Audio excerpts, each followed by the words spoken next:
Bring me no more reports. Ha! Let them fly all. Till Burnham would move to Dunsinane, I cannot tame with fear. There's 10,000 Geese, villain? soldiers, sir. Go, prick thy face and overread thy fear, thou lily-livered boy. What soldiers? Patch? Death of thy soul. Those linen cheeks of thine are counselors to fear. What soldiers, Wayface? The English force, so please you. Take thy face hence! Seaton! I am sick at heart. When I behold... Seaton, I say! This push will cheer me ever, or deceit me now. I have lived long enough. My way of life has fallen to the seer, the yellow leaf, and that which should accompany old age, as honor, love, obedience, troops of friends, I must not look to have, but in their stead, curses, not loud, but deep. Mouth honor, breath, which the poor heart would fain deny, and dare not. Seated! What is your greatest pleasure? What news more? All is confirmed, my lord, which was reported. I'll fight till from my bone my flesh be hacked. Give me my armor. What you did yet? I'll put it on. Send no more horses. Stir the country round and hang those who talk of fear. Give me my armor. How does your patient, doctor? Not so sick, my lord, as thick-coming fancies keep her from her rest. Cure her of that. Canst thou not minister to a mind diseased? Pluck from the memory a rooted sorrow, raise out the rin troubles of the brain, and with some sweet oblivious antidote, cleanse the stuffed bosom of that perilous stuff which weighs upon the heart? Therein the patient must minister to himself. Were I from Dunsinane away and clear, profit again should hardly draw me near.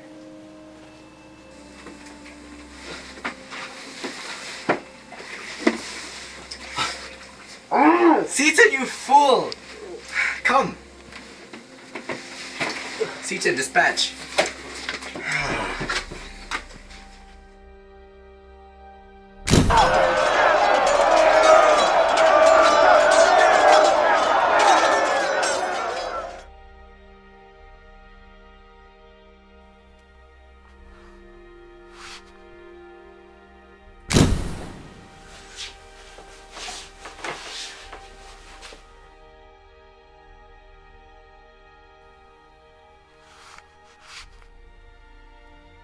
Fly, good flayons! Fly! Fly!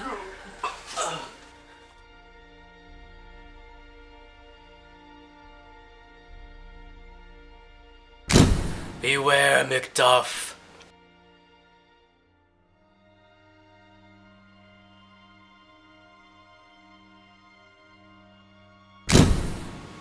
He had killed me, mother.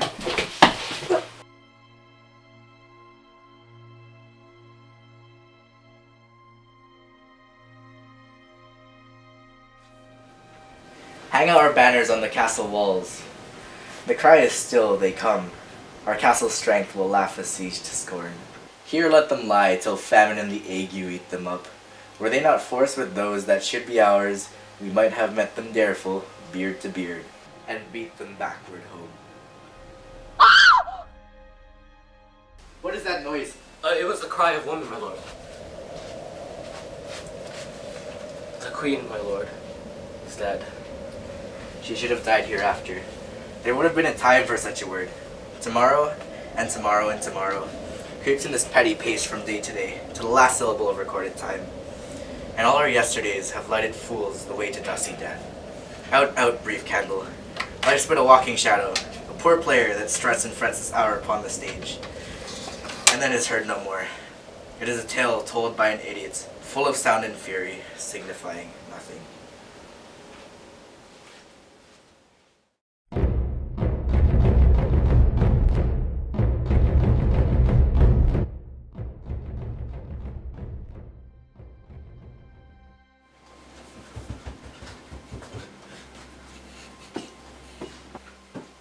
Thou comest to use thy tongue, thy story quickly. Gracious, my lord, I should report that what I say I saw, but know not how to do it.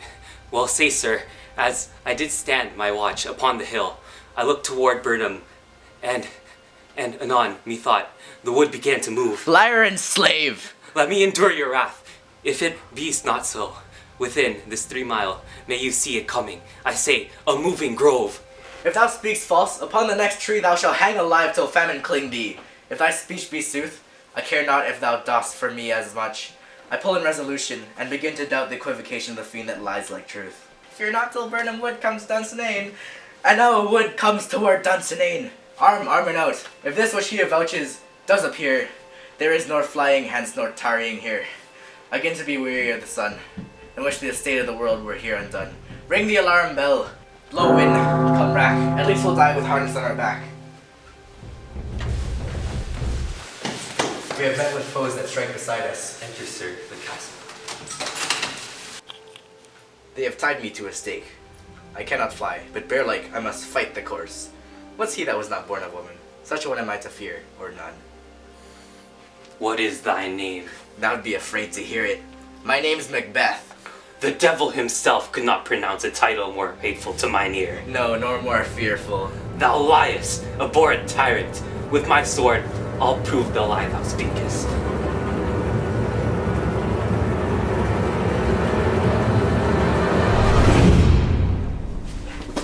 Thou wast of woman born. But swords I smile at, weapons laugh to scorn. Brandished by man that was of woman born. That way the noises! Tyrant, show thy face!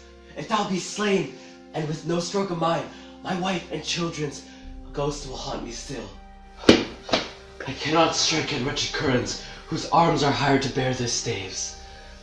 Either thou, Macbeth, or else my sword, with an unbattered edge, I sheath again unneeded. There thou shouldst be. By this great clatter, one of the greatest note, sees brooded. When we find him, fortune and more I beg not. Why should I play the Roman fool and die on mine own sword? Whiles I see lives, the gashes do better upon them. Turn! Hellhound, turn! Of all men else, I have avoided thee, but get thee back. My soul is too much charged with blood of thine already. I have no words, my voice is in my sword. Thou bloody villain, the terms can give thee out. Thou lostest labor. As easy mayst thou the entrenchant air with thy keen sword impress as make me bleed. Let fall thy blade on Vonwell crests. I bear a charmed life, which must not yield to one of woman born. Despair thy charm and let the angel whom thou still hast served tell thee Macduff was from his mother's womb untimely ripped. Accursed be the tongue that tells me so, for I have count my better part of man. And be these juggling fiends no more believed, that palter with us in a doubling sense, that keep the word of promise to our ear and break it in our hope. I'll not fight with thee. Then yield thee, coward, and live to be the show and the gaze of the tide. We'll have thee, as our rare monsters are, painted our pole and underwrit. Here may you see the tyrant. I will not yield to kiss the ground before young Malcolm's feet, and to be baited by the rabble's curse. Though Burnham would come to Dunsinane, and thou opposed, being of no woman born, yet I will try the last. Before my body I throw my warlike shield. Lay on, Macduff, and damn be him that first cries, hold, enough!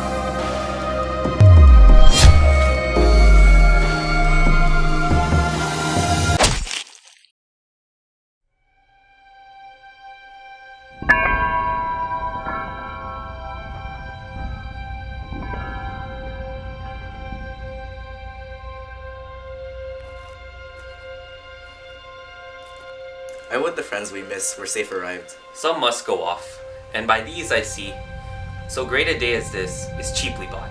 Macduff is missing, and your noble son. Your son, my lord, has paid a soldier's debt. He only lived but till he was a man, the which no sooner had his prowess confirmed in the unshrinking station where he fought, but like a man, he died. Then he is dead? Aye, and brought off the field. Your cause of sorrow must not be measured by his worth, for then it hath no end. Had he his hurts before? Aye, on the front. Why then, God's soldier be he. Had I as many sons as I have hair, I would not wish them to a fairer death. And so is now his Lord. He's worth more sorrow, and that I'll spend for him. He's worth no more. I heard he parted well and paid his score. And so, God be with him. Here comes newer comfort. Hail King! Hail King! For so thou art, behold, where stands the usurper's cursed head. The time is free, I see the compass with thy kingdom's pearl, that speaks my salutation in their minds, whose voices I desire aloud with mine. Hail King of Scotland!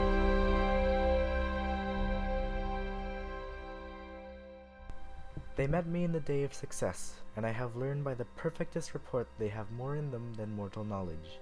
When I burned in desire to question them further, they made themselves air into which they vanished. Whilst I stood wrapped in the wonder of it came missives from the king, who all hailed me Thane of Cawdor, by which title before these weird sisters saluted me, and referred me to the coming on of time with, Hail, King that shalt be. This have I thought good to deliver thee, my dearest partner of greatness, that thou mightst not lose the dues of rejoicing by being ignorant of what greatness is promised thee. Lay it to thy heart, and farewell.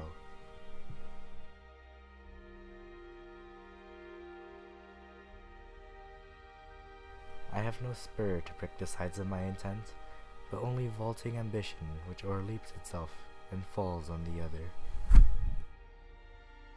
Sleep no more.